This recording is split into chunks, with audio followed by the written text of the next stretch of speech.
একটা ইংরেজি শব্দ, কিন্তু তার মানে দুটো। চলুন আজ সেটাই দেখি। কিছু ইংরেজি শব্দ কিন্তু বেশ কনফিউজিং, তাই না? ব্যবহার করতে গেলে ঝামেলা হয়। এই যেমন রাহি। বই পড়তে গিয়ে একটা নতুন শব্দে একদম আটকে গেছে। শব্দটা হলো ইভাঞ্জেলিক্যাল। তো রাহি প্রথমে এর মূল মানেটা খুঁজল। এর প্রথম মানেটা হলো ধর্ম নিয়ে, মানে খ্রিস্ট ধর্মের বাণী প্রচার করা। মানে কেউ যখন খুব উৎসাহ নিয়ে নিজের ধর্ম বা বিশ্বাস সবার কাছে ছড়িয়ে দেয়। এই বাক্যে দেখুন, একজন ধর্মপ্রচারক খুব আবেগের সাথে তার কথাগুলো বলছেন। রাহি তো ভাবল, বাহ, বুঝে গেছি, কিন্তু পরের বাক্যটা দেখেই সব গুলিয়ে গেল। এখানে তো পরিবেশ নিয়ে কথা, ধর্মের তো কোনো ব্যাপারই নেই।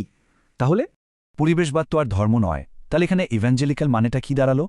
আর এখানেই আসছে এর দ্বিতীয় অর্থটা, মানে যে কোনো কিছুকে খুব আবেগ দিয়ে সমর্থন করা। ঠিক যেন একজন ধর্মপ্রচারকের মতোই, কিন্তু বিষয়বস্তুটা যে কোনো কিছুই হতে পারে। তার মানে মূল ব্যাপারটা হলো জোরালো বিশ্বাস, আর সেটা অন্যকে বোঝানোর চেষ্টা। ব্যাপারটা আরও পরিষ্কার করতে চলুন আরেকটা উদাহরণ দেখি।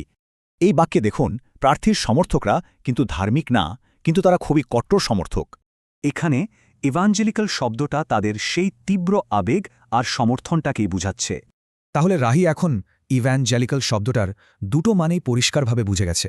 তাহলে মূল কথা হলো এভেঞ্জেলিক্যাল মানেই প্রচণ্ড আবেগী সমর্থন, তা ধর্মেই হোক বা অন্য কিছুতে। ভাবুন তো, আর কি কি বিষয়ে মানুষ এমন ইভ্যাঞ্জেলিক্যাল হতে পারে? এমন কি কোনো বিষয় আছে যা নিয়ে কেউ নিজেও খুব ইভেঞ্জেলিক্যাল?